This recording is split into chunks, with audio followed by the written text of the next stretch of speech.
Welcome, everyone, to the Career Transition Podcast. My name is Nada Bohendi. I'm one of the four master career coaches as part of the International Association of Career Coaches. And I'm here to talk to you about my proprietary story selling framework. And today, here, I have with me John, who is going to facilitate this conversation. What a great time for us to talk about this. You just talked about resumes in the last episode. And I think being able to know our story is super crucial. And so you have this thing that you talk about, which is proprietary as well, which is it's called the hero's journey. I would love for you to start the episode by telling us about that. Absolutely. So, when I got into career coaching, I actually had a lot of imposter syndrome in terms of teaching people how to interview. And that came from the fact that I went through so many rejections in a single year. Like, I will say, probably interviewed with 30 companies in 1 year. And sometimes even going close to the final rounds and never getting the offer. So I felt like, "Oh my god, I'm like one of those soccer coaches who is a terrible player, but didn't realize that I can be a better coach." And I thought, "Okay, if I wasn't able to actually convert these interviews into offers, how am I even gonna help my clients?" And so when I went through my career coaching certification, I obviously learned what was similar to the STAR method, and I tried to teach it to my clients, but it didn't stick. And I remember working with my mentor, and she magically would come up with these incredible stories or like do a makeover of people's stories. And I felt like I had to constantly, rely on her to help me with that. And I wasn't really picking up on how she was doing it intuitively because it didn't feel like it was systemized enough for me to grasp how to do it, let alone teach it to people. So I went into a rabbit hole of basically reverse engineering how Disney movies tell stories, how sales gurus out there are able to influence people on stories. And I came across the hero journey.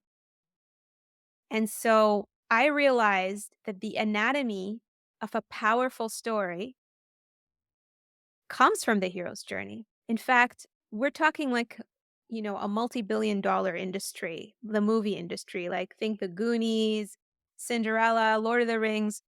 They were they all came from the hero journey method. And the hero journey is actually a very simple technique that you probably already know, but you just didn't understand, the mechanics of it. So, in every movie out there, there's usually a hero and a guide. Okay? That's what makes a story interesting. There's a hero that's struggling and there's a guide that ends up helping them out. And at the very beginning, the hero goes through a journey and a crossroad where they're being called to go on an adventure because they have to change their life. There's a why that is driving them to do something about their life because that's not serving them at the moment.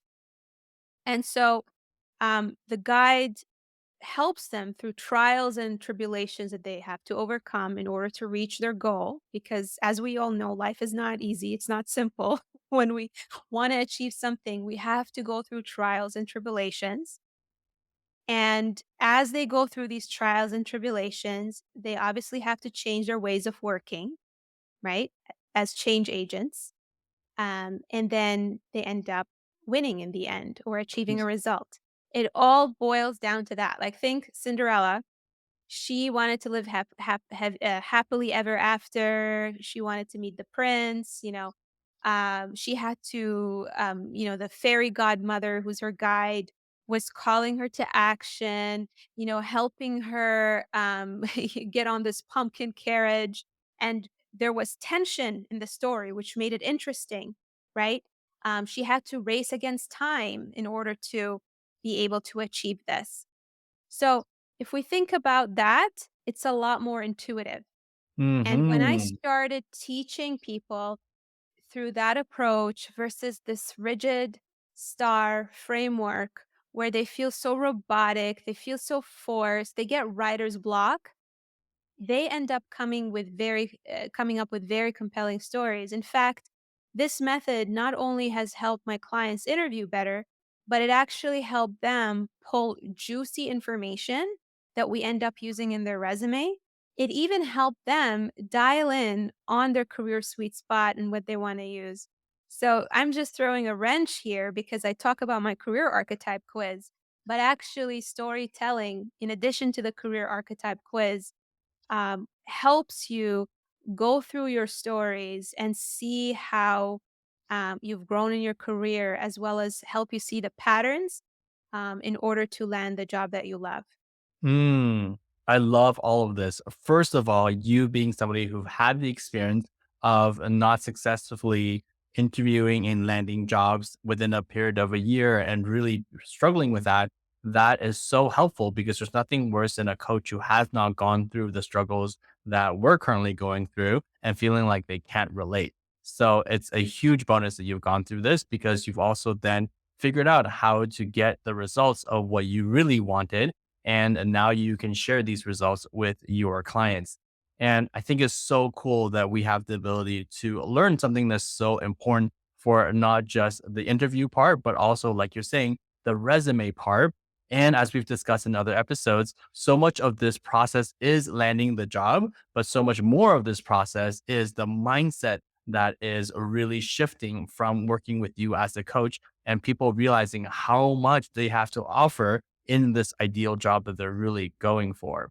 Now, you did a beautiful job telling us the hero journey, and what that really means for us if we're able to then convey it. Can you talk to us a little bit about what you call the doctor frame technique? Yes. Um, people love this analogy because a lot of people have imposter syndrome and they feel like they need to have a heroic story when they share with interviewers. And so as someone who was an agile coach and is very familiar with not being in the spotlight, but being the person who empowers people, that put me always in a trusted advisor position. And if you think about it, companies are not looking for heroes. They're looking to be saved. They're the heroes. They're looking Mm, for guides who help them through their hero journey. Oh my God. you know? Phew. yes. um, that was a realization that that I came across as I was also, trying to overcome my own imposter syndrome as a career coach. Because I remember having so many conversations with my mentor and saying, "Oh my God, at some point, um, how am I going to help someone get into Amazon when I've never worked there? How am I going to help someone, transition from going into the world of academia as a PhD when the highest degree that I have is a bachelor's degree?" And so she reminded me that it wasn't about me, it was about them, and I'm there to guide them. And so I ended up doing a presentation at the Scrum Alliance, helping people understand that, and I coined it as a doctor frame technique because it comes from how doctors act. When a doctor is having a conversation with you, they are usually how they make you feel.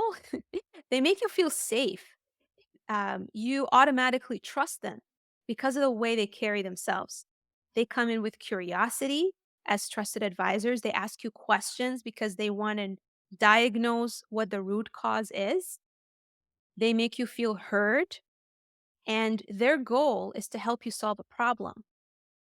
And so when we go into that mindset, with the mindset of wanting to solve a problem, then we become more effective. So then, as we share stories, we shouldn't be tooting our own horns.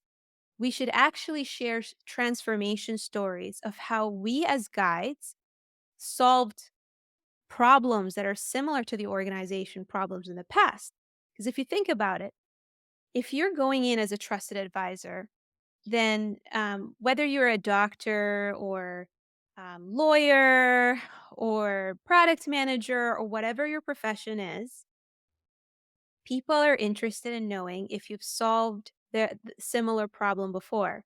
In fact, I remember asking, my surgeon who did my pancreatic surgery, the exact question of, have you treated someone like me before?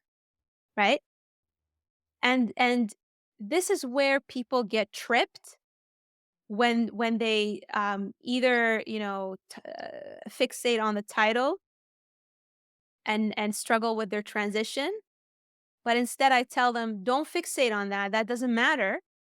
Learn what they're trying to solve in that role and see if you can find a similar experience where you've solved a similar problem in the past, regardless of what your role is. And that's where the magic happens. Mm, that is so cool. It's kind of like if a prince goes and saves somebody from a dragon. It makes no difference if they're now saving them from a lion instead of a dragon, because there are very similar principles that are transferable. And the person who is hearing the story can imagine the prince doing the same thing in a different scenario. Exactly, John. And it doesn't matter if that person was a prince or a peasant or whatever. If Correct. they've saved a dragon, then they can share that story. Yes, and that's so brilliant. I love how you're reframing it for us and helping us see that we are then the guide for the company to be the hero to accomplish what the company needs to do. Brilliant. So good. Now, there is a couple of components of the hero's journey, which you've already talked about. I'd love for you to dive a little bit deeper on how this applies to the resume part, which was our wonderful last episode, and also potentially the interview part, which is going to be a future episode. Absolutely. So, the number one struggle that people have when it comes to the resume is not the template, it's not the layout. It's actually what information goes into the resume. And the root cause of that is people get writer's block. They have Hmm. no idea what they've done for the last 5 years, last 10 years. Heck, I don't even know what I had for breakfast, yesterday. So I totally understand that. They also don't know how to package, the information. And so the hero journey is a wonderful sort of flexible, non-rigid framework to kind of trigger the juices in your head, you know, to know what needs to go in. What are the critical pieces of information that would create what that would make the hiring manager realize that you're the right fit? And so, if we think about it, um, as part of the hero journey, there is that component where you are called basically to action because there needs to be a change. And in every organization, the reason we're brought in is because we need to change the way things are. Otherwise, the company would not need Yeah, us, right? that's right. Um, that's extremely important to understand that. And so when we talk about our experience in the resume, and we talk about the projects that we were involved in and the roles and responsibilities, what people forget to do is help the hiring manager understand what triggered us to perform these duties. Let's say the company we were part of, maybe they were losing a lot of customers. And this is why this software was built, right? And so, talking about the why behind, or the purpose behind our work is extremely important. And it's a component in every single story we read, right? Like, you don't watch, like a movie like, I don't know, Lord of the Ring, and you just see a bunch of people fighting, right? They set the stage and tell you like what triggered that fight. So when we think of it that way, it just becomes so much more intuitive to remember to include that. And then the second part of the hero journey is obviously once you're called to action and there's a purpose and a reason for us to change things in an organization, to build something, to do whatever we need to do, there's usually a wall or some kind of obstacle. Russell Brunson, from ClickFunnels has this beautiful, image where there's like a wall that keeps you from sort of achieving your goal, right? So you need to talk about the walls that were in your way because if you don't do that, it minimizes what you've done. I Mm. mean, I've had a client who launched this amazing product. He launched this amazing product um, that would literally allow people to show up to work during the pandemic and work safely because obviously there were some roles that are essential and that required people to be on site. And this product, that was the reason this product was needed. But it wasn't just like a simple undertaking. There was a wall, and the wall was that this needed to be launched within 6 weeks when it's a 6 month, thing. I mean, think about it too, like the vaccines, right? They had to be created in such a fast pace as well. So when you're saying something like that in your resume versus, yeah, I worked on this product and it was important and, we were successful, it just feels so small. But when you position it as, I had to launch a product that normally takes 6 months in 6 weeks, now you're getting the hiring manager's attention. Wow. Exactly. So we talked about the why and the purpose. We talk about the obstacles that are in your way. Obviously, now we have to talk about you as a guide. What did you do in order to overcome these obstacles? Mm. And usually this is the opportunity to align it to the job posting, right? If a job posting, for example, talks about they want someone who's a great facilitator, then you can talk about how you facilitated workshops, to make this happen, or whatever other things that you did. And then, of course, the part that people tend to forget is the win, the result in the end, right? Every story, they don't just leave you hanging. Otherwise, you're going to come out of the movie theater all pissed that you didn't get the closure. And believe it or not, I have so many people who share with me stories, but then I'm just like, okay. They tell me, oh, there was this, CEO wanted me to launch this product. Um, and yeah, I did all these things. And then I'm just waiting. So what happened? Did you launch it? And they don't say. And they don't talk about, like, the impact that it created. They don't talk about, if they got recognition, if they got an Yes. award, and I have to just pull it out of them. So, this hero journey framework, and I usually give people a cheat sheet that reminds them, gives them examples, gives them analogies, sort of similar to what I shared here. I even have, prompts and interview flashcards and resume flashcards that gamify this. But this full system is what solves the problem of my story's not good enough. I don't know what to write and I don't remember. Wow, so good. And clearly, you're very generous sharing all of these things because you know how important this is. And for everyone listening right now, if you feel like you are really resonating with why you weren't able to do well, now that you've learned this, because all of it sounds so intuitive, except when we come to do it ourselves, we just go blank. And this is why I think working with you is so genius, Nana, because people can be led through the framework, be guided, and also know exactly how to be prepared so that they can communicate this so well, whether it's on their resume or whether it's in an interview in person. So if you're really resonating with this, or you know that somebody in your life who's been complaining about not doing well in interviews or not being represented well on a resume, share this episode with them. Tell them this is exactly what has gone wrong. And at least they can get this information. If not, also go and work with Nada so that they can get exactly what they're looking for. Nada, before we get into the community questions, do you have anything else you want to say about the hero journey? It's such a big topic that a 30-minute episode is just so hard to cover.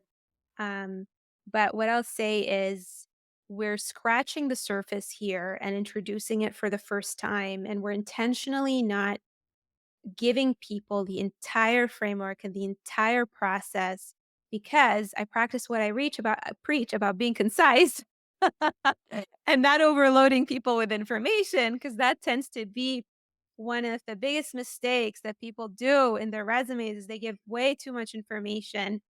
Um, but there will be subsequent episodes where we talk about how you quantify your experience on your resume and, all of the other juicy things. Exactly. So if you have not yet, click the subscribe button or the follow button so you get an update on when the next episodes are because we're going to wrap up this season in a couple of episodes and then get into the juicy stuff that elaborates more on this. Okay, now my favorite part because I love it when you answer these questions. We have two questions from our Nada's community members. One of them, the first one being, and you alluded to this a little bit earlier, but I'm going to so enjoy the elaboration of this. They ask, how do I remember what I've done after 10 years of experience? I've done so much. And what a great question because that is so true. Yeah. So I wasn't joking when I said that I relied on other industries and professions that have spent more time perfecting the art of storytelling. Um, and career coaching is not as old as Disney or Pixar when it comes to that. So, one of the techniques that I've learned from actual Pixar writers is to identify great stories. First of all, there is the journaling technique, which I talk about in the earlier, basically, episodes in season one. Um, and what I'll say to that is that how you can remember your stories is honestly by remembering a moment that triggered an emotion.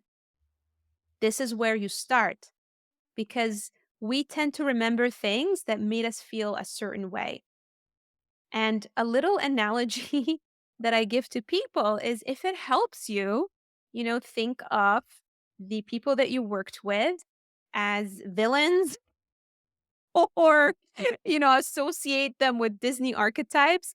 Maybe there was a Grinch on your project, or maybe there was a Cruella. Think about how they made you feel. Think if there was an element of frustration that you felt. Was there a project that caused you to be terrified or angry? Start there, and then ask yourself, where did this happen? When did this happen? And just do a brain dump, rather than trying to perfect your story right off the bat. So true. And I think a lot of times without knowing how to navigate this, we just skip through so many different steps and then we have an incomplete or a subpar story, which is so unfortunate. So, what a good tip. And I'm sure there's so many more tips that you are going to give in future episodes. Question number two is less of a question, more of a statement, but I think we all think the same thing or are asking the same question. And that is, I don't have any good stories. Oh my god. Oh my god. Yeah, this question has been shared with me, or statement rather, so many times. I can't even count. I lost count. Most people I work with tend to have imposter syndrome, and they all feel like their story is not good enough because they are such high achievers. And what I tell them is a good story is not because you launched a rocket to the moon. So the goal here actually is to get the hiring manager to know you, like you, and trust you. Hmm. Because the hiring process is like a sales process.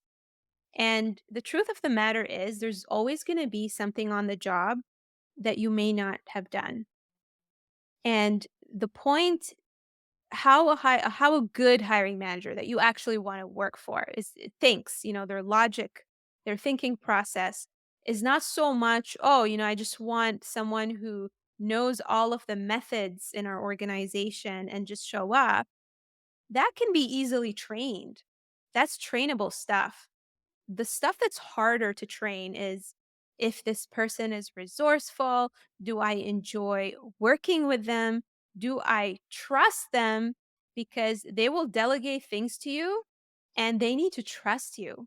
Hmm. So, your story needs to show vulnerability because people who are vulnerable are the ones that we tend to trust. If they were open enough to share that they struggled with things and they worked hard to overcome them, then the likelihood of them being easy to work with and follow direction and be coachable is much higher. So, a good story is not necessarily about you being impressive. A good story is where you show vulnerability and fight because we tend to empathize, usually with people who are underdogs, who end up winning in the end. And Yes. when you do that, that's what makes your story amazing. As well as, of course, leaning into the emotion, showing imagery, that kind of thing. I've had a client who thought her story was dumb. And it ended up being one of the best openers that I've seen and ended up getting the hiring manager to overlook the fact that she didn't have direct experience and she landed a product manager role. There Wow. are so many examples, people in finance, I've helped someone who land a finance manager role and she was never a manager, but she shared a vulnerable story and that got the hiring manager to overlook the fact that she was never a manager before. So a good story is relatable and also shows vulnerability. So good. I'm half joking when I'm saying this. I feel like you can start also a dating career, like a dating coach service, because literally it's these things of, presenting ourselves and our story and really letting the other person in on what has happened. That is such a important part of having that connection and why people might see you in a future position, right? So good. I love all of this. If what you are hearing right now, if this gets you excited and you really don't want to wait to listen to more podcast episodes to learn and you want to get right into working with Nada, I don't blame you. There's so much of this that is to be worked on. And you listening right now have a great story. And if you feel like one of the other people in the community who don't believe they have a good story, just work with Nada and she will show you how beautiful your story is. And you can do that by clicking on the link in the show notes and apply to the program. Nada has all of this figured out. This has been boiled down to a science. You're going to have so much reflection on who you are and grow as a person as well. And be super confident going into these interviews because you are so clear about who you are and so clear on how to communicate who you are and what your story is. Once again, if you feel like this resonates with somebody in your life who's going through a hard time finding a job, then forward this podcast to them. In the next episode, we're going to talk a lot more about curating your experience to build your resume. And this is going to be so much fun to really get into. It's likely going to be a two-parter because there is so much. Nada, thank you for being the guide and bringing us through this beautiful story and journey today. Thank you so much, John. And I look forward to helping people unlock, this whole scary beast that they make out of, the resume and overcome, their fear of self-promoting themselves, which is such a beautiful thing. Like we should not feel so terrified about selling our value and talking about ourselves. And as long as you realize that you're doing it to help people and that you're actually a guide, you're going to feel so empowered. And I look forward to sharing more and breaking this down even further so people can learn how to build their resumes and never have to rely on these resume services that don't do people justice. I love it. Thanks, Nada. We'll look forward to the next episode then. Thank you.